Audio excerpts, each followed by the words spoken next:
변방이 아닌 정치 중심에 서고 싶은 내 남자의 유쾌상쾌 통쾌 정치 토크쇼 정치 인싸 오늘도 함께 해주십시오. 저는 진행을 맡은 MBC 아나운서 허이루고요. 자, 네 분 모셨습니다. 한 분 한 분 소개해드리죠. 안녕하세요, 이준석입니다. 안녕하세요, 장성철입니다. 네, 신장식입니다. 네, 현근택입니다. 네, 좀 아무래도 지금 가장 관심이 가는 것 중에 하나가 지금 국민의힘의 이제 당 대표 선출과 관련된 이야기들인데, 야, 이준석 전 최고위원이 지금 1등을 달리고 있어요. 1등 여러 번 했습니다. 아우, 야, 대단합니다. 일단은 뭐 축하드릴 일인데. 우리 어떻게 해? 그러니까 이게 자꾸 김태현 전부 변호사님 다- 빠지고 지금 이준석 전 최고위원까지 이렇게 되면은 우리는 어떻게 하라는 얘기예요? 다 그냥 자기 마이크 앞으로 가고 있어. 다음 주에 전부 다 입당원서 들고 올 테니까 입당하시고 자는 얘기하지 마시고요. 잠깐만. 당내 방송으로 제가 빵빵하게 지원하겠습니다. 아니 우리 제작진한테도 사람들이 계속 물어보거든요. 이준석 전 최고위원 진짜 당 대표 되면은 정치인상 어떡하냐. 지금 뭐 MBC 라디오국을 포함해서 저희도 좀 초미의 관심사인데, 아니 근데 박근혜 전 대통령에 대한 감사 인사는 왜 하신 거예요? 그거를 말씀드리자면요. 네. 길어지죠? 예, 그럴 것 같아요. 광고 듣고 그러면은 본격적으로 이야기를 한번 잡아보니 이 기술이 대단합니다, 역시. 들어보도록 하겠습니다. 잠시만요. 네, 정치인싸 함께하겠습니다. 뭐 말씀드린 대로 국민의힘 당대표 선거 후보 등록이 완료가 됐습니다. 지금부터는 여기 현장에 나와 계시기 때문에 이준석 국민의힘 당대표 후보에 우리 그 서울시장 후보들 나왔을 때 기억하시죠? 약간 청문회 느낌으로 한번 진행을 좀 해볼까 하는데. 아니 그러면은 증인하고 참고인 좀 불러야 되는 거 아닙니까? 근데 그거는 이제 또 합의 안 양쪽이 해드리겠습니다. 합의를 해야 되는데. 제가 보기에는 이 사람들이 다 증인 참고인 할 수 있어요. 나는 하긴 지난번에 저 김부겸 국무총리 인천 때 참고인으로 채택이 돼갖고 우편물에 날라왔었어요.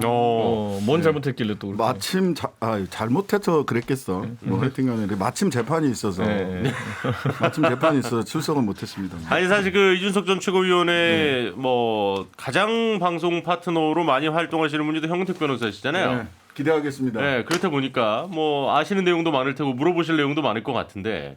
아주 사적인 건 잘 얘기 안 했더라고요.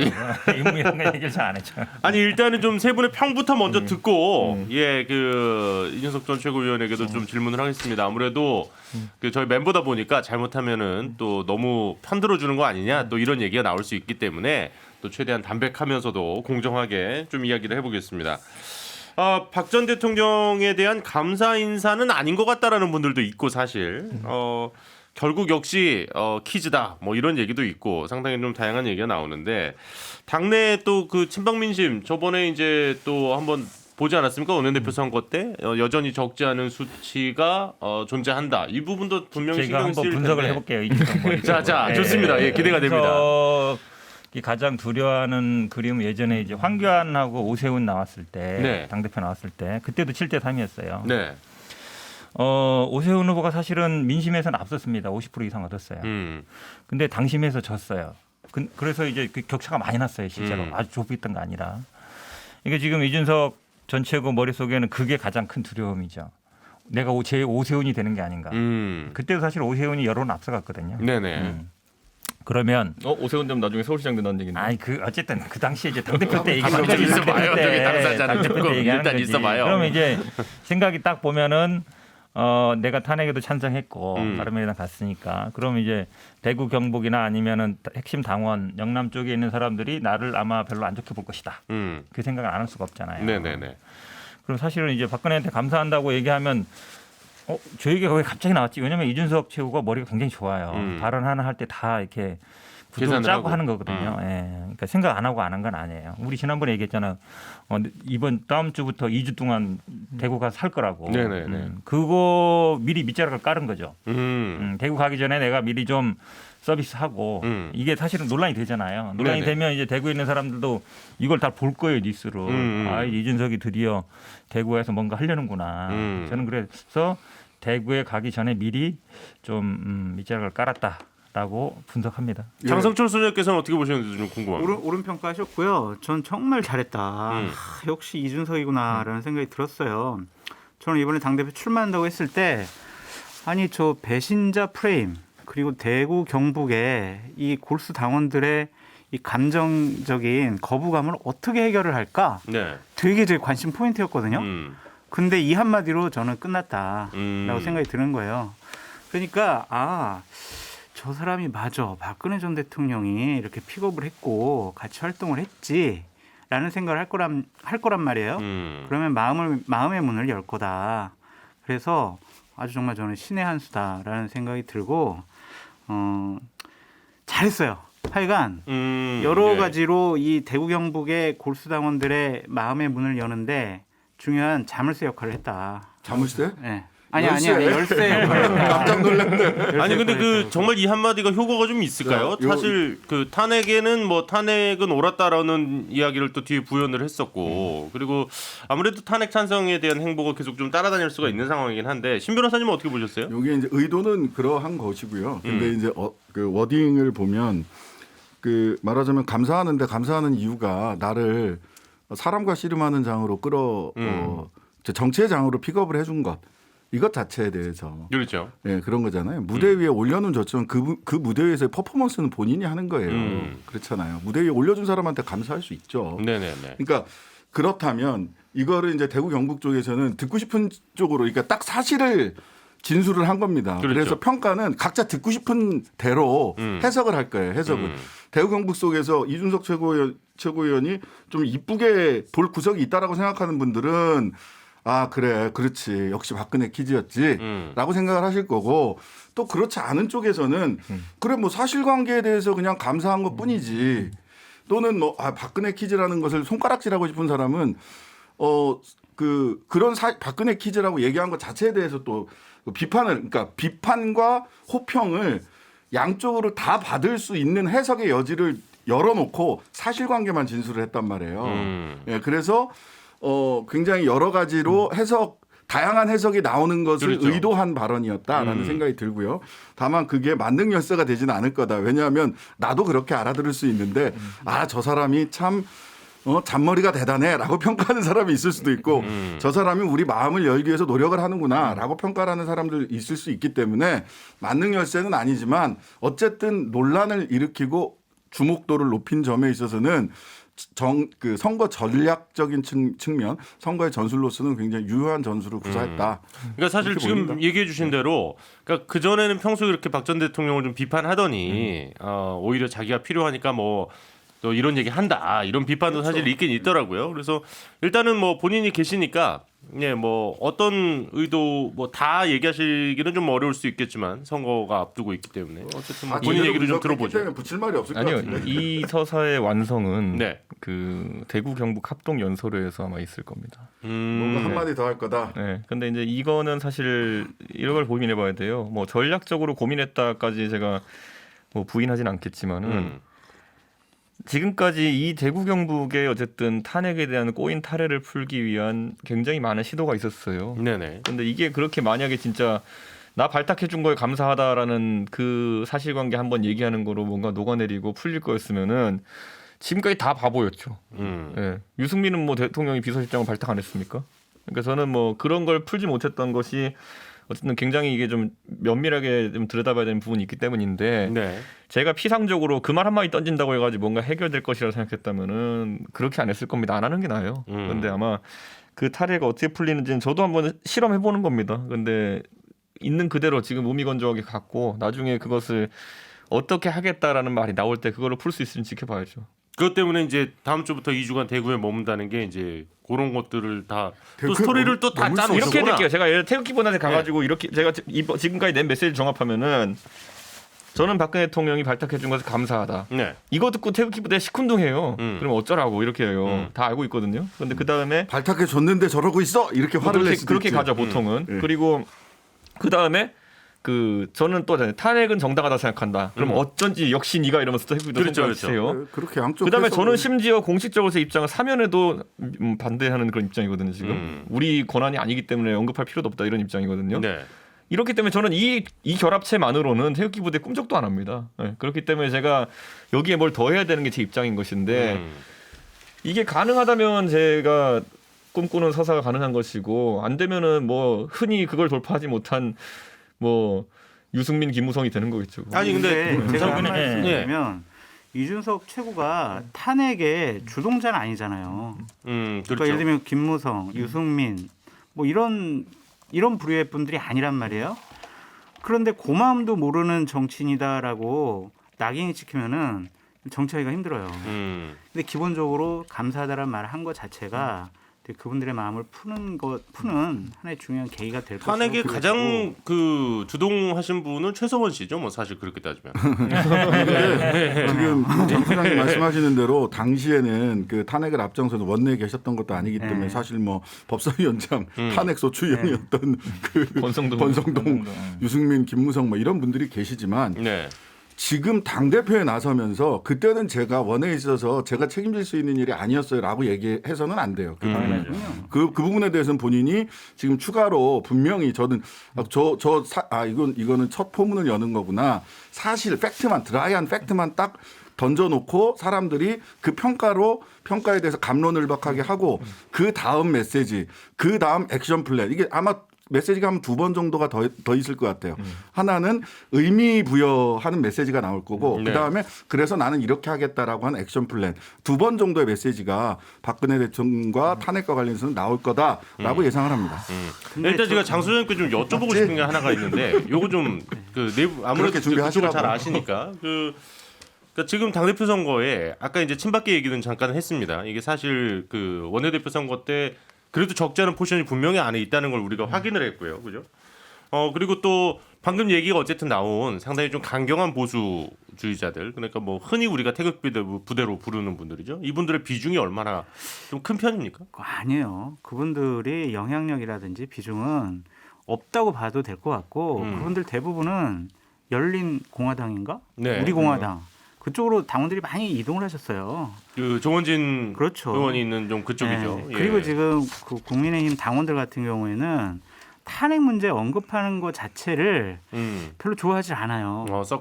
좀 꺼려하시는 스타일이고. 왜냐하면 탄핵 문제가 나올수록 내년 대선에 긍정적이다라고 생각을 하지 않아요. 전략적인 판단이죠. 그래서 이준석 최고가 앞에 감사하다는 말은 잘했는데 탄핵 얘기를 꺼낸 거는 좀 굳이 너무 나가지 않았느냐. 왜냐하면 자칫 잘못하면 이번 예비 경선 이 부분에서 탄핵이 이슈가 되면은 안 좋아요. 당 자체 경선 자체가 안 좋은 판으로 가기 때문에 네. 그 부분까지 언급 안 했으면 좋았을 텐데 하여튼 그 마음을 아는 그러한 감정적인 선을 접근을 하고 건든 것은 잘했다라고 말씀드립니다. 근데 그 부분은 네. 이제 뭐가 탄핵에 대한 자신감은 뭐냐면 주요 메이저 경쟁 후보들 중에서 탄핵 반대론자가 딱히 없는 것도 있습니다. 또는 다 탄핵 투표에 대해서 찬성을 던진 사람들이라고 좀 보거든요. 네. 그래서 그 조영 대표는 같이 바른정당 갔고, 그리고 그 나경원 대표는 당을 옮기진 않았지만은 탄핵 찬성이라고 알려져 있죠. 그래서 그 논란은 이번 애초에 탄핵은 의제로 등장하지 않을 거라는 약간 자신감은 있습니다. 어느 누구도 꺼내지 못할 거라는 거. 그런 생각이 있습니다. 알겠습니다. 일단은 또 그 지금 현재 1, 2를 서로 경쟁하고 있는 나경원 전 의원 이야기도 이제 좀 해봐야 될 것 같은데 앞서 지금 제가 말씀드린 지지율은 엠브레인 퍼블릭과 K-스탯, 코리아 리서치, 한국 리서치가 지난 17일에서 19일에 한 거고요. 자세한 내용은 중앙여론조사심의위원회 홈페이지 참조해 주시면 되겠습니다. 아까도 이제 계속 이야기가 나오고 있습니다만 당대표 선호도 조사에서 이준석 전 최고위원이 현재 지금 여론조사는 1등을 하긴 했는데 이게 또 이제 국민의힘 지지층만 또 따로 봐야 되거든요. 따로 보면은 역시 나경원 전 의원이 1등을 하는 걸로 나왔어요. 어떻게 보면 이제 아까 우리가 계속 이야기를 하고 있는 것처럼 권리당원 내지는 당원들은 어쨌든 나경원 전 의원에게 조금 더 지금 호감도를 갖고 있는 것 같고 일반 시민들은 조금 더 이제 이준석 전 최고위원에게 호감을 갖고 있는 것 같은데 엊그제 나경원 대표가 나경원 전 원내대표가 그 MBC 라디오 프로그램에 인터뷰하는 거를 쭉 봤더니 역선택 얘기를 하시더라고. 그러니까 여론조사 할 때 그 국민의힘 지지층만 가지고 한 게 아니라 다른 당이나 무당층까지를 다 포함을 해서 오세훈 그 서울시장 후보랑 이렇게 경선을 할 때 그렇기 때문에 본인이 선택받지 못했다라고 하는 여론조사에서의 룰 역선택 그걸 역선택이라고 하는 건 조금 정확한 개념은 아닌데 여튼 국민의힘뿐만 아니라 무당층과 다른 정당 지지층까지를 포함을 해서 여론조사를 했기 때문에 본인이 선택받지 못했다라는 취지로 말씀을 하셨어요. 네. 제가 지금 할 말은 아니지만 이라고 했지만 그 말을 다 하셨어. 근데 7대 3에서 민심 30% 할 때 나경원 대표는 당연히 이번에는 민심도 국민의힘 지지층만 갖고 해야 된다라고 얘기를 하실 것 같아. 엊그제 말씀을 들어보면. 네네. 룰은 어떻게 돼 있습니까? 그 룰은 경선관리위원회에서 세부적으로 정해야 될 거예요. 아직 안 정해졌어요. 네, 본선은 일단은 자, 네. 쟁점 그거네. 지금 보니까 그게 나경원 이제 대표가 그 얘기 당연히 할 거라고 저는 봐. 그 논쟁을 저는. 보면 되게 좀 웃겼던 게 뭐냐면 옛날에 제가 얘기했잖아요. 안철수 대표 측에서 단일화 협상 나와가지고 별로 의미 없는 유무선 비율 갖고 싸우고 있었던 게 그때 패배의 원인이었다 이렇게 얘기했던 것처럼 이번에도 보면은 그 지지층에서 그 제가 나쁠 게 없는 결과가 계속 나오고 있거든요.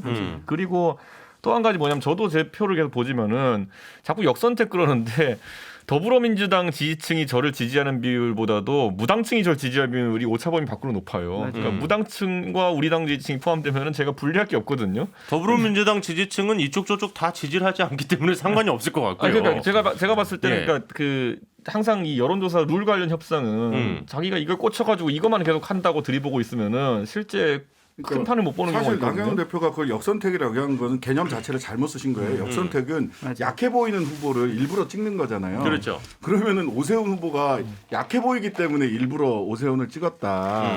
그거는 사실 당시에 민주당 지지자들의 마인드하고는 전혀 반대거든요. 그렇죠, 오히려 그렇죠. 나경원 죄송한 말씀이지만 나경원 전 의원에게 나경원 후보가 굉장히 보수 강성 이미지를 가졌기 때문에 민주당에게 유리하다라고 역선택을 했다면 그런 것이 될 텐데 어쨌든 그걸 굉장히 중요하게 갖고 왔기 때문에 컷오프나 본선에서도 민심을 어떻게 반영을 할 거냐를 가지고 나경원 의원은 계속해서 아니 그냥 제가 야, 보기에는 요거 그거는 잠깐만요. 큰 잠시만요. 이슈는 안될것 잠깐만 같아요. 제가 그 네. 정리를 하나만 하고 갈게요. 그 일단 예비 경선은 당원대 여론조사가 50대 50이고요. 네. 5대 5고 이제 본경선에서 당원 70, 여론조사 30입니다. 그런데 이 30 여론조사 30을 지금 말씀하신 것처럼 어떤 식으로 여론조사 30, 그러니까 그 대상을 어떻게 할 것이냐. 요게 지금 마찬가지. 제가 요게 보기에는 지금 근데 관건이거든요. 뭐 민주당 지지자를 넣냐 빼냐는 아주 큰 이슈는 되지 않을 것 같고요. 결국은 아마 5명인데 5명 중에 누가 올리냐가 중요하잖아요. 네. 결국은 어젠가 그제 이제 김종인 비대위원장 얘기하는 거 보면 이준석과 김웅 괜찮다 되는 게 근데 둘 다 하면 안 된다. 둘 다 나가면 안 된다거든요. 근데 아니라? 김웅이 올라오고 이준석하고 단일화한테 본인이 제가 보기에 어느 정도 역할을 할 수 있다라는 취지로 들렸어요. 제가 보기에는. 김종인 왜냐하면 비대위원장이. 둘 다 올라올 것 같은데 네. 둘 다 계속 끝까지 가면 안 된다라고 얘기했단 말이에요. 그 말은 뭐냐면 어쨌든 둘이 올라오면 내가 단일화를 시키겠다라는 얘기잖아요. 네네네. 그런 관건이 뭐냐면 김웅 의원은 이제 출하기 전에 한번 찾아갔잖아요. 우리 이준석 최고는 언제 김종인 비대위원장 만날 건가? 제가 제 느낌으로는 이래요. 컷오프 끝나고 네네. 그때 가서 만날 것 같아. 아니 근데 그때 지금 만나면 사실 사실 아니잖아요. 김종인 전 비대위원장이. 5명한테는 들어간단 말이죠. 네. 그러면 이제 그 중에 뭐 누가 올지 모르지만 어쨌든 김웅이 뭐 3등이든 4등이든 5등으로 올라오면 네. 올라와서 단일화. 그게 제가 보기에 이준석이 그리는 가장 좋은 그림이거든요. 그 역할을 할 수 있는 사람은 김종인 비대위원장이고 그럼 김종인 비대위원장과의 만남 언제냐? 제가 보기에 그게 가장 중요한 이번 선거의 포인트가 될 것 같아요. 언제 갖고? 내가 되게 웃긴 어느 기자도 캐치 못한 건 알려줄까요? 내가 출마 선언하는 거 페이스북에 올렸는데 네. 거기에 김종인 위원장이 페이스북에 좋아요 누르고 갔어요. 되게 소심하게. 그러니까 진짜. 그 앵커님 말씀드리고 그러니까 언제 가서 만날 싶은데 거냐고요. 물어봐요. 안 만난다는 얘기를 안 하네. 아니 당연히 안 만나죠. 만날 거라고 만나는데 얘기할 언제 줄 만날 거냐가 알았는데. 되게 중요하다니까. 그 주호영, 나경원 우리 중진 의원들이잖아요. 네네. 그분들이 여러 가지 좀 아쉬운 부분이 있어요. 그러니까 너무 말씀하셨듯이 룰에 너무 집착하는 부분도 참 아쉽고 주호영 전 원내대표 같은 경우에는 그냥 처음에 등산 논쟁하고 윤석열 엘리베이터 뭐 친한 사람 뭐 이거 얘기하는 순간 아 이거 정말 왜 이러시지라는 생각이 들었고 네. 나경원 전 원내대표 같은 경우에는 5.18 문제와 관련해서 국민의힘이 5.18 정신을 인정하는데 인색하다라는 말씀을 하셨거든요. 네.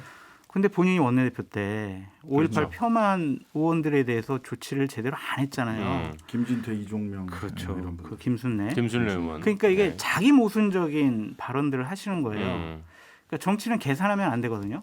멀리 봐야 돼요. 망원경으로 봐야지. 현미경으로 막 보면서 나한테 유불리한 게 뭘까라고 중진 의원들이 계산 너무 조그만 것에 집착하고 계산하신다. 큰 화두를 던져서 논쟁을 했으면 좋았을 텐데 지금 페이스가 이준석 전 최고한테 끌려가는 형국이다라는 생각이 좀 들어요. 아니 근데 그러면 현 변호사님, 네. 그 민주당 입장에서는요, 누가 되는 게 낫습니까? 민주당 입장에서 이준석 되면은 긴장해야죠, 당연히. 왜냐하면 뭐 말씀드리잖아요. 송영길 대표랑 아마 22살 차인가 그래요. 네. 그러니까 학번보다도 더 늦게 났어요. 85년이고 82학번이니까 네네.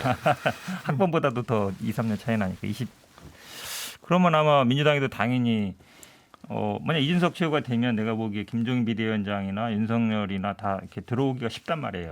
그럴 거 아니에요. 큰 저기가 없으니까. 네네. 그러면 김종인 비대위원장을 와서 대선을 이끌고 거기에 윤석열도 낄 수 있고 제가 보기에 안철수는 안 올 것 같고 근데 안철수는 안 오는 게 오히려 선거에서 도움이 되잖아요. 네. 그러면 다른 사람들도 이렇게 영입을 할 수 있는데 그러면 이제 대선 국면에서 당대표도 젊고 그다음에 이렇게 큰 그림 그려지잖아요. 근데 민주당은 거의 다 정해졌단 말이에요. 당대표도 정해지고 그렇죠. 대선 이제 경선만 하는 거라서 주목도 받기가 훨씬 좋은 거거든요. 그러면 당연히 이제 긴장하죠. 아 그러면 아무래도 나경원 원내대표는 되는 게 좋죠.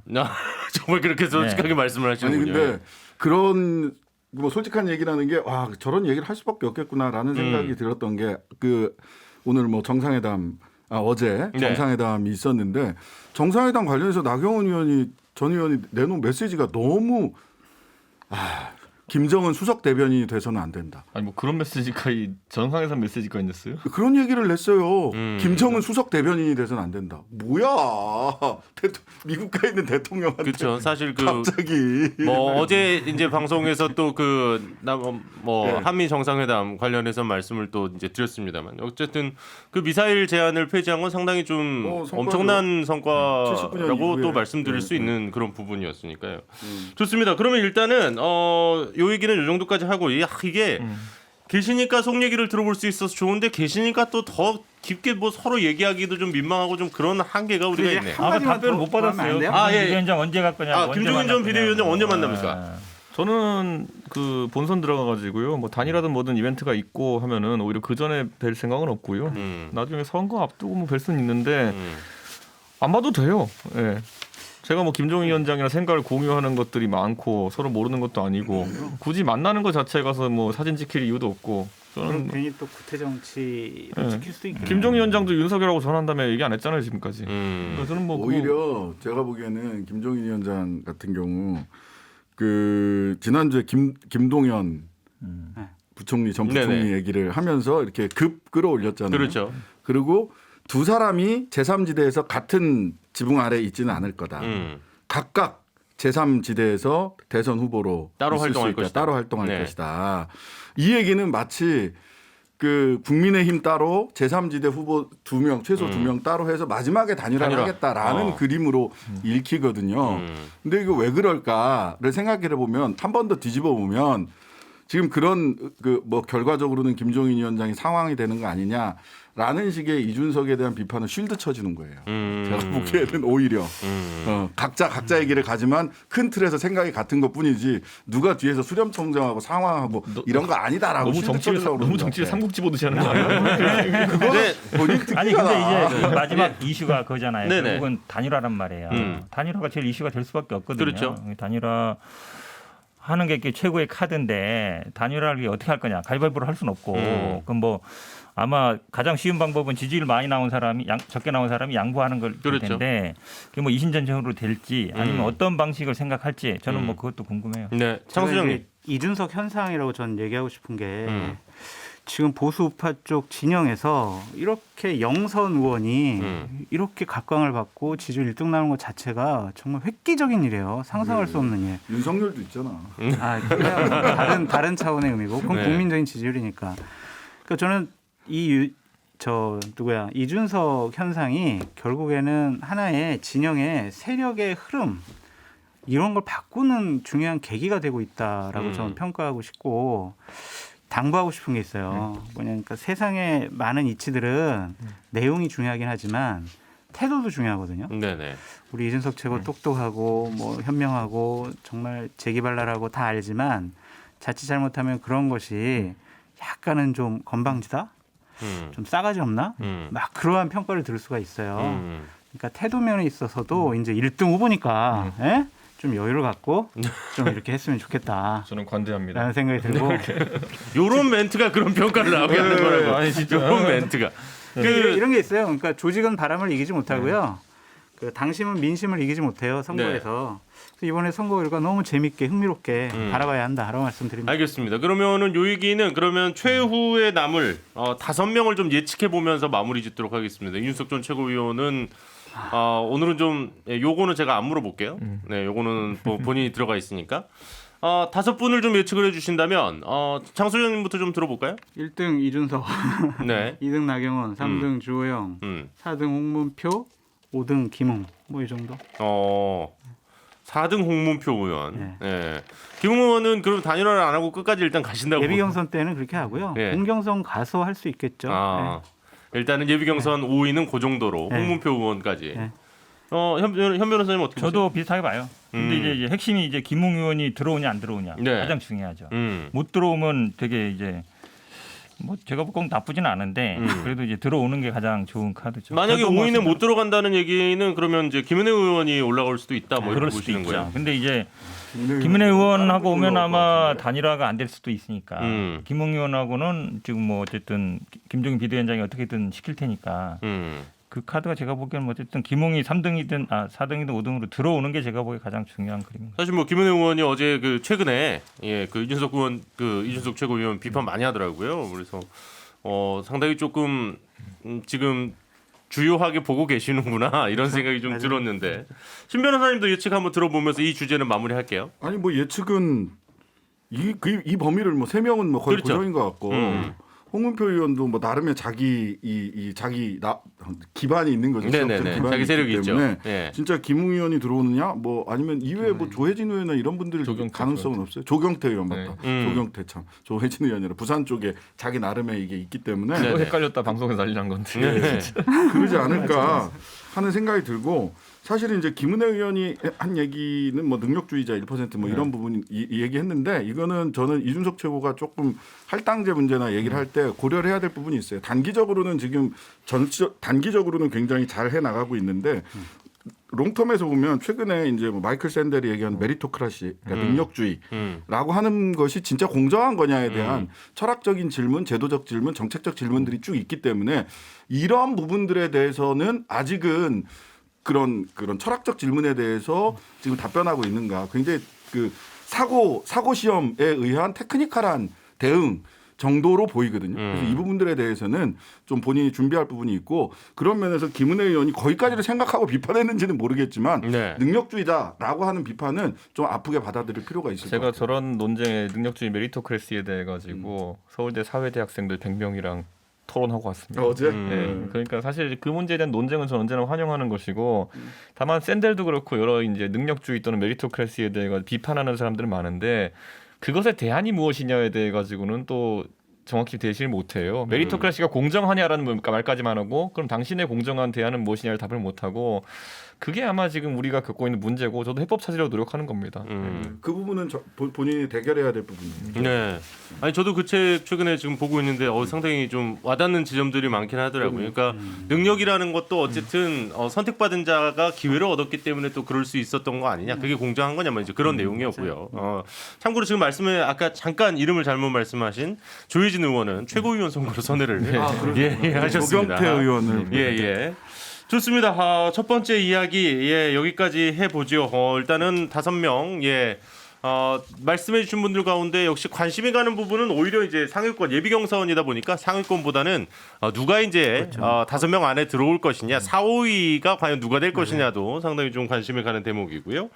자 그러면 계속해서 이제 다음 주제 이야기 해보도록 하겠습니다.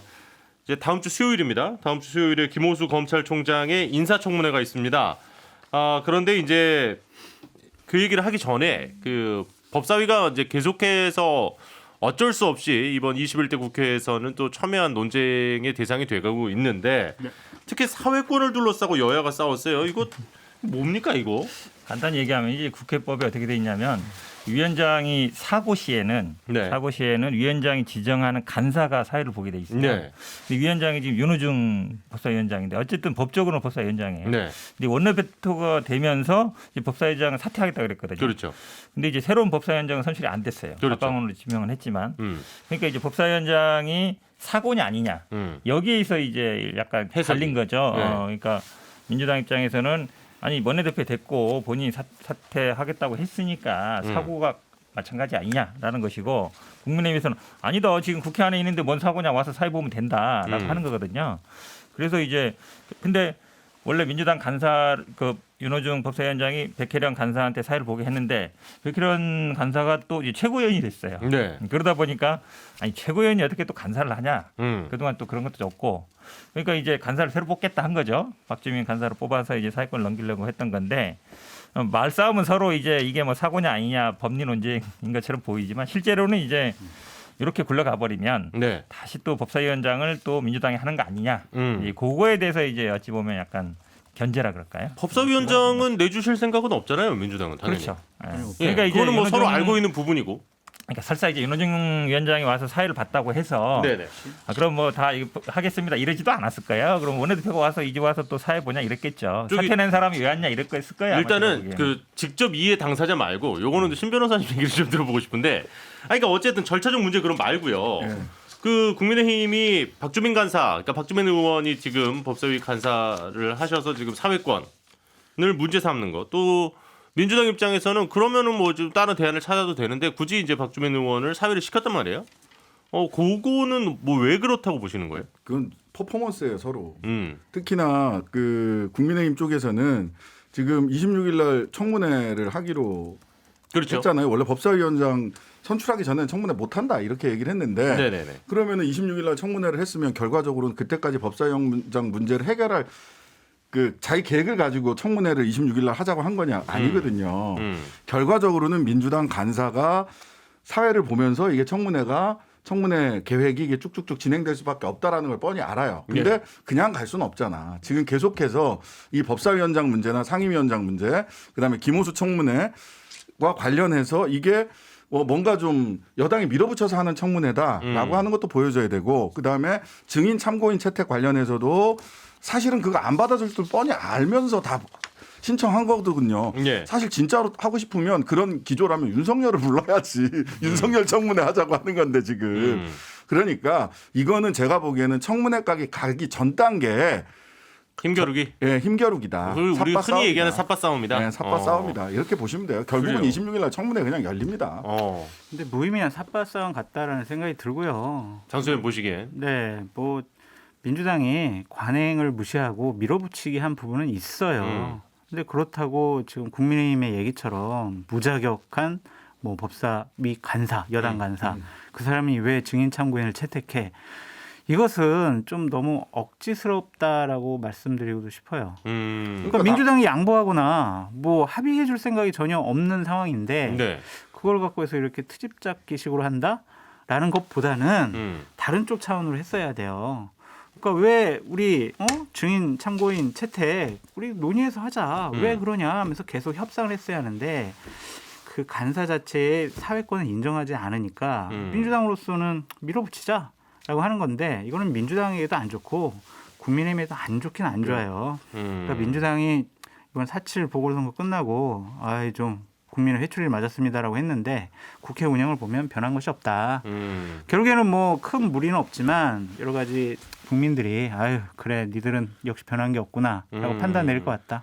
그러니까 두 가지 장면이 있었는데 하나는 얘기를 하다가 사회권 갖고 얘기를 하다가 김도읍 의원하고 김종민 의원하고 둘이 빵 터졌어요 같이. 네. 예, 뭐 당신이라고 부르니까 왜 당신이야? 아니, 그러면 뭐라고 부를까요? 의원님이라고 부르면 됩니까? 하다가 둘이 서로 빵 터졌어요.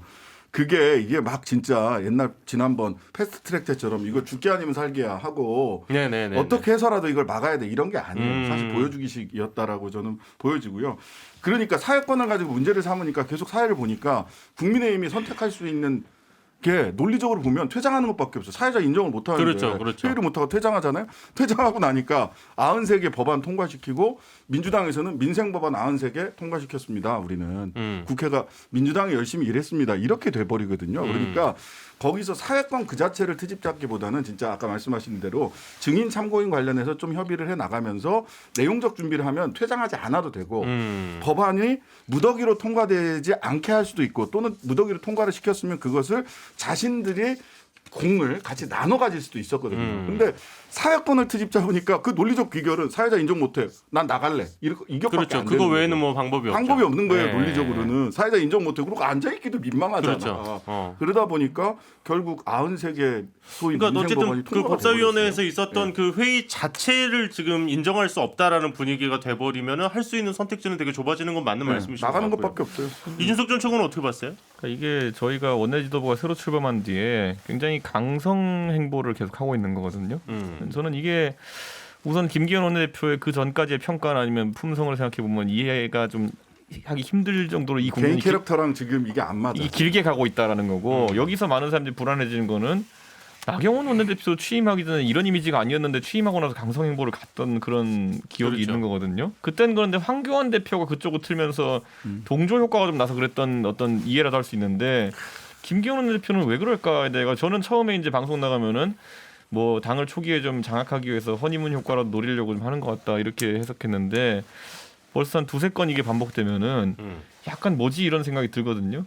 그래서 제가 당 대표가 되면은 제가 그래 저렇게 갈 줄 알았어요. 그 아주 결국 내가 돼야 된다. 온건한 그 균형을 맞추는 그런 그 사람이 되겠습니다. 그 어제 지금 우리 신 변호사님 말씀드렸지만 사실 웃으면서 나갔어요. 농담하다가 예전에는 막 이게 우리가 흔히 얘기하는 그 회의장 안에서 막 이렇게 드자비하다가 네. 끝나면 아 저기 뭐 생태탕이나 먹으러 가지 약간 이런 느낌을 저는 좀 받았었거든요. 그러니까 왜냐면 예전에 나경원 대표 할 때는 막 구호도 외치고 네. 막 팻말도 들고 오고 막 이거 막 뺏고 막 그랬잖아요. 근데 그 정도 아니었거든요. 마이크만 조금 돌리고 이러더라고. 그러니까 어느 정도 용인하는 분위기인 것 같고 사실은 이제 증인은 뭐 20-30명 했는데 사실 저도 제일 궁금해요. 이 서민 교수님을 왜 채택했는지. 어쨌든 일단 국민의힘 신청하니까 쪽에서 지금 요청을 했죠. 요청한 예, 거니까 예. 이제 물론 뭐 조국 흑서도 쓰고 검찰 개혁에 대해서 막 하신 분인데 원래 의사시잖아요. 기생충으로 유명하신 분인데. 그렇죠. 그러니까 물론 뭐 얘기는 할 수는 있어요. 근데 약간 희화화될 가능성이 있다라는 생각이 들어요. 사실 한 전에 가지 장 소장님도 그 정치가 희화화될 때가 제일 별로라고 얘기를 희화 하셨었는데. 조롱되면은 네. 결국에는 국민의 외면을 받거든요. 정치인들이 얼마나 중요한 결정 많이 합니까? 그런데 그런 사람들이 비판, 비난, 조롱, 희화화 이런 대상 되면요. 그 사람들 결정에 대해서 권위가 없어져요. 국민들이 안 따를 수 있겠죠. 저는 국민의힘이 이번에 잘했다고는 말씀드리지 않지만 민주당 같은 게 정말 너무했다라는 생각이 들어요. 네네. 청문회는 듣는 자리잖아요. 그럼 당연히 증인 채택 해줬어야 돼요. 왜 저렇게 증인을 다 막았는지 참고인 2명 달랑 이렇게 처리해줬거든요. 이건 나쁜 선례예요. 민주당이 평생 집권할 것도 아니고 뭐 계속해서 과반수석 얻을 건 아니잖아요. 네네. 나중에 입장이 바뀌었을 때 니들이 그랬을 때도 이랬잖아라고 하면 할 말이 없을 거예요. 관례상 좋지 않은 결정을 민주당이 했다. 좀 반성했으면 좋겠다. 조금 그런 생각이 들어요. 말씀드리면요. 요거 일단 저 예. 참고로 먼저 말씀드리면 일단은 국민의힘 측에서 이제 조국 전 법무부 장관 그다음에 한동훈 검사장 그렇죠. 그다음에 네. 조국 흑서 저자들 불러야 된다. 지금 이게 일단 뭐 이광철 비서관도 이광철. 있고 네. 뭐 그런 있죠. 근데 이게 사실은요. 어찌 보면 다 뭐 박상기 장관도 있고 다 그게 이제 핵심적인 게 아마 두 가지인 것 같아요. 하나는 이제 지난번에 윤석열 총장 수사할 때 뭐 배제하려고 했던 거 아니냐. 네. 그다음에 그래서 이제 정치적 중립성이 좀 떨어진다. 음. 그다음에 가장 중요한 게 뭐냐면 그 출국 금지 김학의 출국 금지 관련된 거에 대해서 지금 뭐 피의자 신분 아니냐 그러면서 네네. 그 문제를 다룰 것 같은데 네. 근데 그 문제는 지금 뭐 일부는 기소돼 있고 일부는 수사 중이잖아요. 그러니까 어쨌든 수사 중인 상황이기 때문에 아마 해도 아마 증인들이 수사 중인 상황이라 안 나간다고 할 것 같고 네. 그래서 그 김학의 출국 금지와 관련된 거는 제가 보기에 청문회에서 하기는 어려운 문제고요. 그러면 이제 정치적인 중립성이 남는 거예요. 정치적인 중립성은 아까 말씀대로 그럼 결국은 김호수 차관이 그건 언론 다 나온 얘기잖아. 윤석열 총장 좀 뭐 빼고 다른 걸로 스타팅을 꾸려보자. 저는 오히려 그 당시에도 그게 좋은 방법이다라고 생각했거든요. 그게 왜냐하면 윤석열 총장은 딱 조국 찍어내겠다라는 생각이 확실히 갖고 있으니까 그래서 네. 충돌이 많이 생길 거잖아요. 그렇죠. 그럼 중간에 있는 간부라든지 이 사람들은 이 충돌을 어떤지 좀 피해보자. 다른 방법을 찾아보자 얘기한 거기 때문에 그걸 제안하겠다고 해서 지금 어찌 보면 국민의힘에서는 윤석열을 많이 띄워줘야 되는 입장이니까 왜 그때 윤석열을 배신했냐 뭐 이런 식으로 코드로 가는 것 같은데 네. 제가 보기엔 그게 정치적 중립성 문제하고는 관계없는 문제 같아요. 근데 제가 이게 재밌는 게 하나 있었는데 뭐냐면 예전에 윤석열 총장을 인사청문회 때 벌써 한 2년 됐네요. 그때 어떤 분이 당 주류 의견을 했던 윤석열을 막아라였는데 검찰의 정통한 인사 하나가 그런데 윤석열은 원래 신문도 무슨 일보만 보는 사람인데라고 또 얘기하더라고요.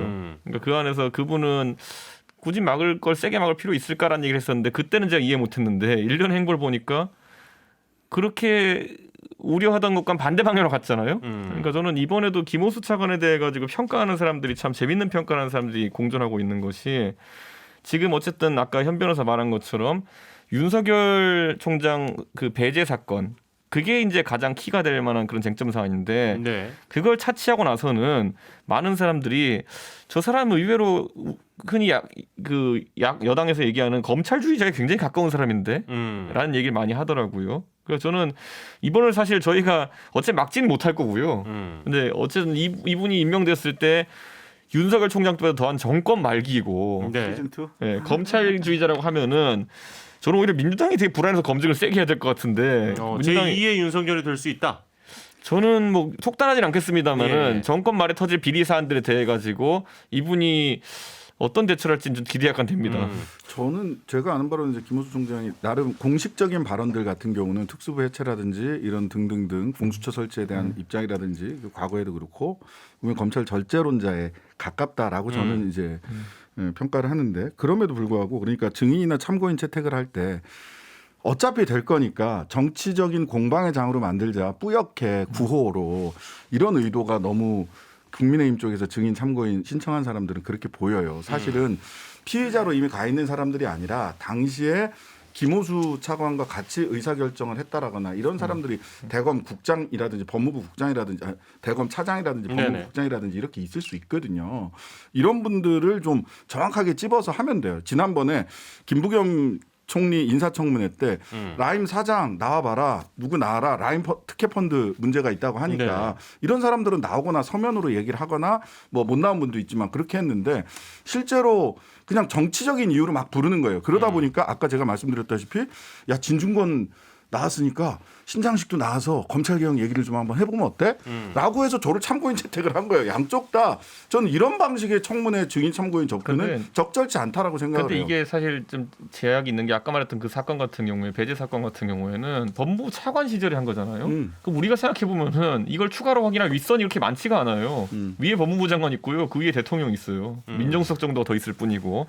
그러면 그 사람들 부르기도 쉽지 않은 게 사실이고요. 저는 그래서 당연히 법무부 장관 같은 사람들을 포함시켰지만은 그 위에 윗선은 뭐 대통령인데 어떻게 하겠습니까? 그러니까 자꾸 애매하게 주변을 둘러서 지금 초대하는 건데 차관 본인에 대해 그러니까 이 후보자 본인에 대해 가지고 이 부분 되게 세게 물을 겁니다. 그리고 후보자 본인을 잘 세게 묻고 자기 입장을 정확하게 정리해서 이야기하도록 해야 되는데 네. 그 부분에 대해서는 사실은 민주당은 무조건 김호수 후보를 디펜스한다 이렇게 접근해서는 안 돼요. 제가 그렇죠. 보기에는 그 양반이 가지고 있는 철학이나 당시에 어떤 행위를 했는지 왜 그런 걸 했는지에 대해서 차근차근 국민들한테 국민들이 듣는 거지 국회의원들 들으라고 청문회 하는 거 아니잖아요. 국민들이 들을 수 있는 기회를 열어줘야 된다. 그래서 김용민 민주당 의원이 그런 얘기를 했죠. 검찰 개혁에 대한 입장 명확히 한 적이 없으니까 그 부분 뭐 명확히 검증하겠다 뭐 이런 얘기도 했었고. 뭐 자기가 검증하고 싶은 것만 하면 안 되고요. 네. 국민들이 궁금한 걸 근데 좀 검증을 그렇죠. 해야 되고. 요즘 약간 어쨌든 윤석열 청문회냐 조국 청문회냐 어느 쪽에서는 윤석열 청문회를 만들려고 하고 한쪽에서는 조국 청문회를 맞아요. 만들려고 하는 것 같아요. 예. 김호수 청문회를 좀 했으면 좋겠습니다. 제발. 김호수 저는 이런 생각을 좀 하는 게 자다가 갑자기 드는 생각이